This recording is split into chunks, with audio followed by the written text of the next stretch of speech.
से तैयारियां चल रही है, क्योंकि मकसद ये है कि सनातन संस्कृति को दुनिया करीब से जान सके। और यही वजह है कि इस आस्था के महापर्व को लेकर तैयारियां हर तरीके से देखने को मिल रही है और भारी तादाद में श्रद्धालु जो हैं इस महाकुंभ में पहुंचने वाले हैं और विदेशी मेहमानों के भी पहुंचने की एक बड़ी संख्या है। ऐसे में जब विदेशी मेहमान पहुंचेंगे तो उन्हें उपहार स्वरूप देने, यानी कि जो उपहार दिया जाएगा, इसे लेकर भी खास इंतजाम किए गए हैं।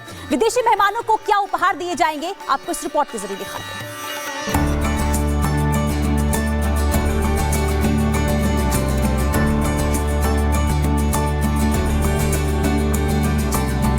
आने वाला है आस्था, विश्वास, सौहार्द और संस्कृतियों के मिलन का पर्व।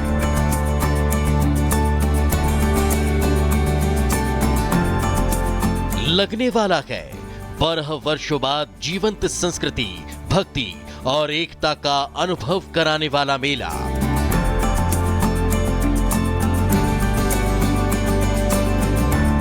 शुरू होने वाला है उत्साह उमंग के अलौकिक आध्यात्मिक आनंद का उत्सव।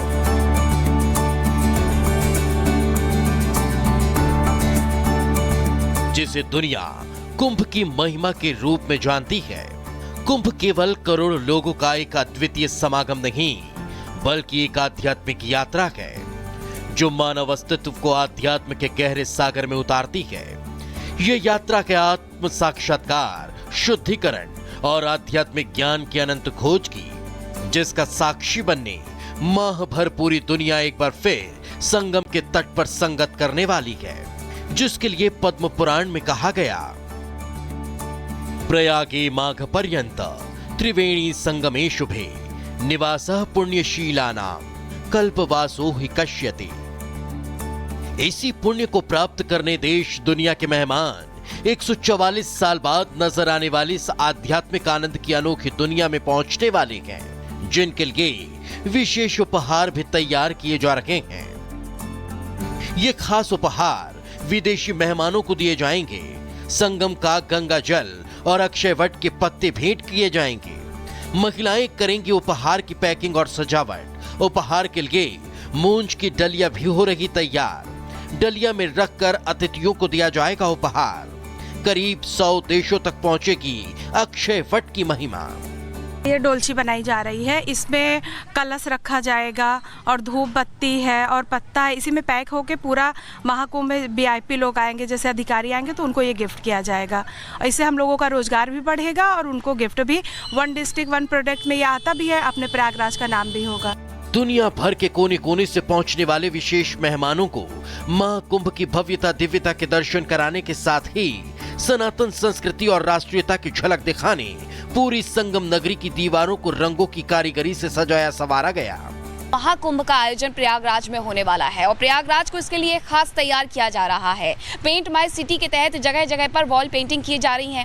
अब ये प्रयागराज का कैंटोनमेंट एरिया है और ये डिपो है जहां पर हथियार रखे जाते हैं, लेकिन इसी के साथ यहाँ की जो दीवारें हैं वो आपको बताती है कि शौर्य गाथा इन दीवारों पर लिखी गई है। अगर हम और क्षेत्रों की बात करें तो वहाँ पर भी इसी तरीके से पेंटिंग बनाई गई है जो उस जगह के इतिहास के बारे में बताती है, उस क्षेत्र के बारे में बताती है।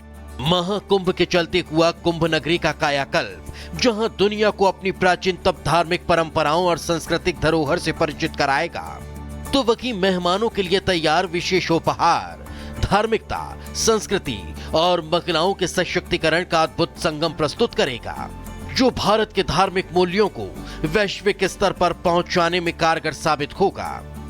Bureau report, Republic Bharat.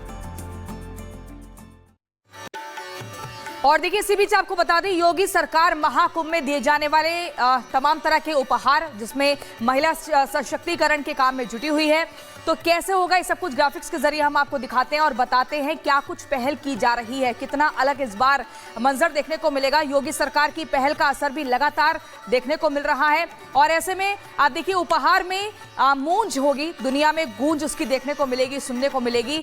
लगातार अलग ही तस्वीर का जो एक युद्ध स्तर पर तैयारियां हैं वो भी हो रही है। महाकुंभ में महिला सशक्तिकरण की मिसाल देखने को मिलेगी।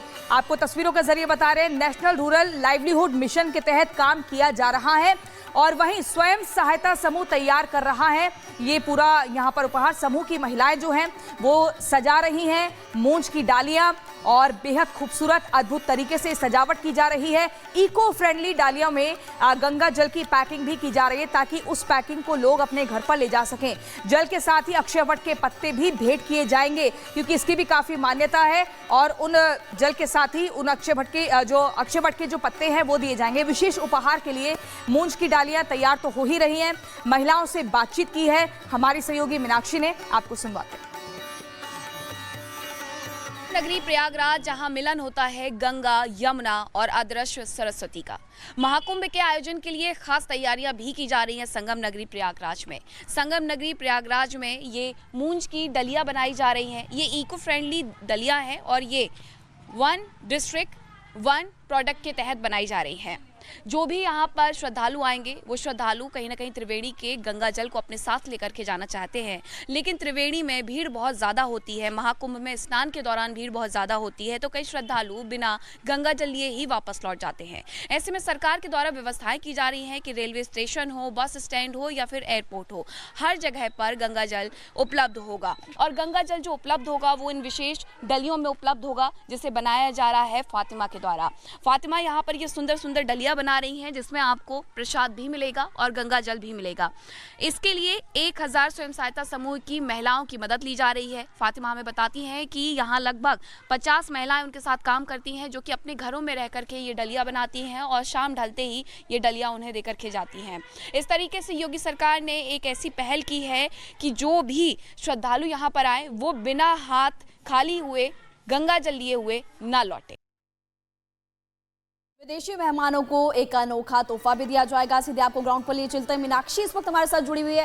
मीनाक्षी, क्या खास तैयारियां की गई है, जरूरत दिखाइए आप, क्योंकि इससे पहले आप रिपोर्ट भी दिखा रहे थे कि इस बार कुछ खास होने वाला है। बिल्कुल, देखिए कुंभ क्षेत्र अपने आप में बहुत बड़ा है। जगह जगह जो तैयारियां हैं वो अभी भी की जा रही हैं। हालांकि अगर अभी हम बात करें तो हम उस जगह पर मौजूद हैं जहां पर अखाड़े बनाए जा रहे हैं। अखाड़ों से इतर यहाँ पर एक शिविर भी बनाया गया है। ये शिविर क्यों है खास, ये आपको दिखा देते हैं।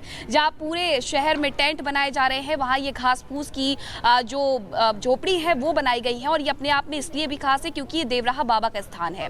देवराहा बाबा के इस स्थान की अगर हम बात करें तो यहाँ पर अखंड ज्योति जल रही है जो कि पिछले 18 साल से चल रही है। यह स्थान कभी भी खाली नहीं होता है। इसी के साथ देवराहा बाबा का मचान भी बनाया गया है। और यहाँ पर जो तैयारियों की अगर हम बात करें तो इसे लेकर के ये कहा जाता है कि प्रलय भी आ जाए तो भी ये ज्योति कभी नहीं बुझती है। और ये वही जगह है जहाँ से राम मंदिर आंदोलन की शुरुआत होती है। 1989 में देवराहा बाबा एक संदेश देते हैं और उसके बाद ही ये राम मंदिर आंदोलन की जो शुरुआत है वो हो जाती है। अब यहाँ पर अगर हम बात करें तो यहाँ आए दिन जो भंडारा है वो चलते रहता है, भंडारा किया जाता है। और पूरे क्षेत्र की अगर हम बात करें कुंभ की तो जगह जगह जो तैयारियां है वो की जा रही है। कुछ देर पहले हम जेटी का निर्माण भी देख रहे थे, वहां पर भी हमने देखा कि किस तरीके से जो इस बार फ्लोटिंग चेंजिंग रूम है वो बनाए गए हैं। उन फ्लोटिंग चेंजिंग रूम के माध्यम से आप बिना संगम में उतरे हुए भी स्नान कर सकते हैं, बस उसकी सीढ़ियों पर बैठ करके। यानी कि उन लोगों के लिए भी तैयारी की गई है संगम में।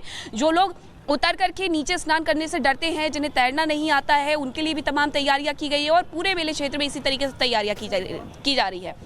हालांकि हम बात करें अखाड़ों की तो अखाड़ों में भी अभी निर्माण कार्य चल रहा है, लेकिन उसी के साथ पेशवाई भी आनी शुरू हो गई है। एक पेशवाई हमने दिखाई भी थी रिपब्लिक भारत पर कि किस तरीके से जो नागा साधु है वो भी आए, किन्नर अखाड़ा भी आया। और अब जो इसके साथ साथ जो बाकी अखाड़े हैं उनका निर्माण कार्य भी किया जा रहा है। यानी तैयारियां तो प्रगति यहाँ पर महिमा आगे बढ़ती जा रही है, प्रगति के पथ पर कार्य चल रहा है। लेकिन इसी के साथ साथ जो हम बात करें पूरे क्षेत्र की तो पहले ही प्रयागराज शहर है, लेकिन महाकुंभ में तंबुओं का शहर एक अलग ही रूप लेकर के निकल करके सामने आता है, निखर करके सामने आता है। और उसके बाद ही 13 जनवरी से दिखाई देनी शुरू हो जाएगी। हालांकि अभी भी यहाँ पर जो खूबसूरती जो है इस वक्त प्रयागराज की देखते ही बन रही है। बने रहिए आप मीनाक्षी, आपके पास वापस लौटेंगे। लेकिन देखिए भारी तादाद में इस बार महाकुंभ में जो श्रद्धालु हैं वो पहुंचने वाले हैं।